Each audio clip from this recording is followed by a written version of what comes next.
Bonjour chers compatriotes, je suis votre serviteur Bouchara Bouamba ici dans la diaspora.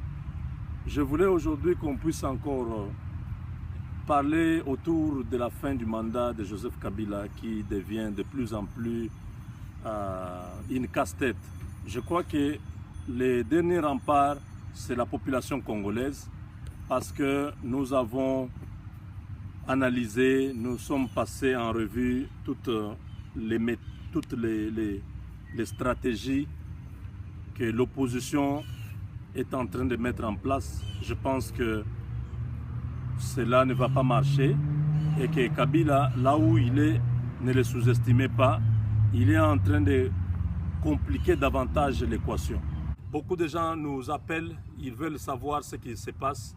Est-ce que Moïse Katumbi va rentrer au Congo? Est-ce qu'il ne va plus rentrer? Est-ce que Kabila va quitter le pouvoir le 19 décembre? Est-ce qu'il ne va pas quitter? Qu'est-ce qui se passe? Voilà, je voulais vous entretenir autour de cela. Kabila, la semaine dernière, est allé rencontrer le président des pays limitrophes. Il a conclu des accords avec eux pour que ce dernier puisse lui apporter le soutien nécessaire en cas de soulèvement populaire en RDC. Il ne s'est pas limité là. Il est allé à l'investiture du président Idriss Déby du Tchad, où il a rencontré encore un grand nombre de ses pairs, présidents africains, pour essayer de les convaincre. Il n'est pas parti là-bas juste pour l'investiture, mais il est parti avec une mission d'aller faire entendre sa voix, de faire voir à tout le monde sa cause doit être soutenue en RDC. Il doit rester après son deuxième mandat, comme beaucoup d'autres présidents africains n'ont pas été bougés. Les cas du Congo-Brazzaville, de l'Ouganda, du Rwanda, ainsi de suite. Alors il ne voyait pas pourquoi lui devait être une exception, pourquoi lui devait partir.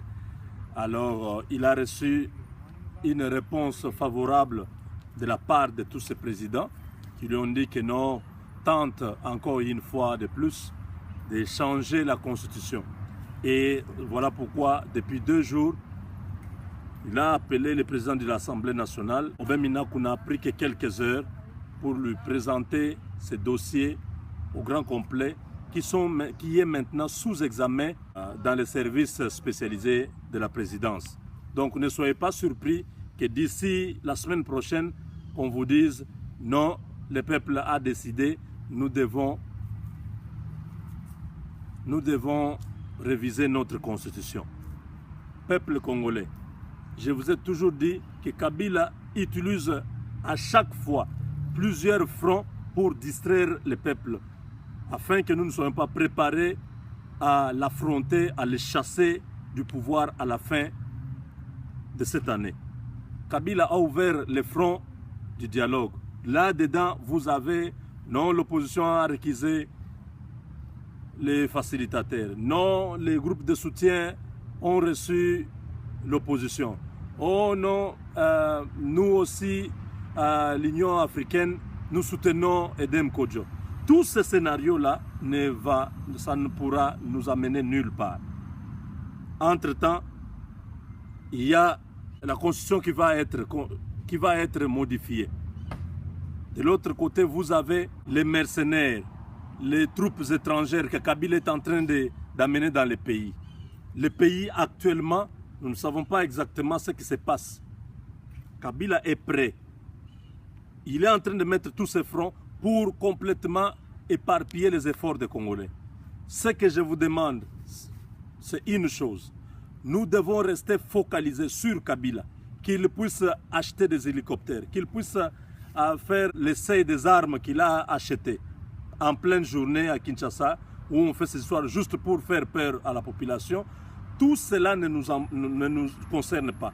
Je demande à tous les Congolais, dans toutes les 24 communes de la ville de Kinshasa, dans les 25 provinces de l'intérieur du pays, de se mobiliser, d'être prêts. Le 19 septembre, nous devons sortir pour chasser ce régime. Nous devons démontrer que nous sommes le seul détenteur du pouvoir de notre pays. C'est nous qui donnons le pouvoir aux dirigeants. Nous devons faire échec à tous ces complots qui se sont ourdis loin dans des officines de stratèges qui sont payés par Kabila. L'armée, la police, je vous demande une chose, de ne pas obéir aux ordres qu'on va vous donner dans ces dates du 19 septembre jusqu'au 19 décembre. Vous devez être avec votre population.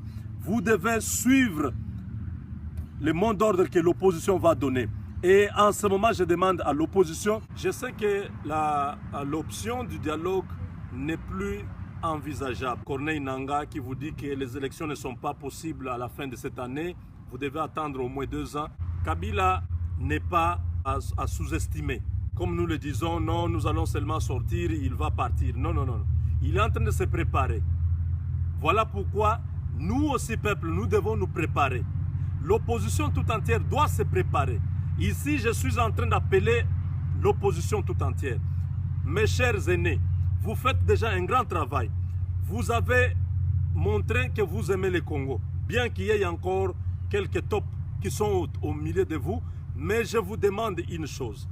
Cessez de passer tout le temps à attendre les dialogues, à passer tout le temps avec ce type de Togolais qui est venu juste pour se faire de l'argent auprès de Kabila, qui est en train de vous distraire avec tous ces vieux-là que vous avez nommés les panels ou le soutien, les groupes de soutien.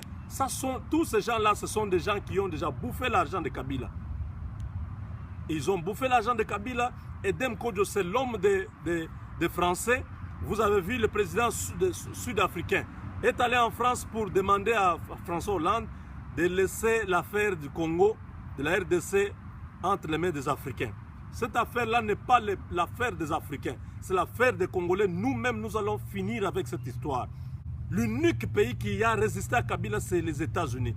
Vous avez vu l'ambassadeur Kikaya ici, avec une mallette d'argent, pendant qu'il n'y a pas des hôpitaux au Congo, pendant qu'il n'y a pas d'école, pendant que les fonctionnaires ne sont pas payés, pendant que les gens meurent de faim au Congo, pendant qu'il n'y a pas l'électricité, il n'y a pas d'emploi. L'argent qu'ils ont trouvé, c'est l'argent seulement réservé à la corruption. Mais tous les présidents européens, vous voyez comment ils sont même incapables de prendre position par rapport à la situation qui se passe au Congo. Nous comprenons que Kabila a mis beaucoup d'argent en jeu. Il a corrompu beaucoup de présidents européens. Voilà pourquoi nous ne pouvons pas faire confiance à ce type de Kodjo qui est manipulé par les Sud-Africains. Et nous, Congolais, nous avons seulement la population pour sortir de cette crise. Si le peuple congolais est organisé, ça c'est le message que j'envoie à l'opposition, préparez notre peuple. On ne fait pas une révolution comme ça, vous faites des déclarations que nous allons faire un soulèvement pendant que vous ne préparez pas cette base-là. Commencez à donner un message de soulèvement. Un message où dans tous les quartiers de Kinshasa, dans tous les quartiers de nos provinces, dans toutes nos villes de l'arrière-pays, doivent se préparer chaque jour. Comment ils vont sortir? En groupe, ils vont sortir individuellement. Comment ils vont sortir? En quel moment ils doivent sortir? Ça sont des choses que le peuple congolais doit savoir. Parce que l'armée, la police doit aussi être instruite. Ils doivent savoir ce qu'ils doivent faire. Même s'ils travaillent pour Kabila, mais ce sont des Congolais. Ils doivent savoir qu'en ce moment-là, lorsque les mots d'ordre vont être donnés, ils doivent être avec la population. Mes chers frères, je vous dis une chose. Vous ne serez pas seuls. Même nos ancêtres seront là, ces jours-là, pour nous protéger. Lorsque vous allez sortir dans les rues, les ancêtres vont nous protéger.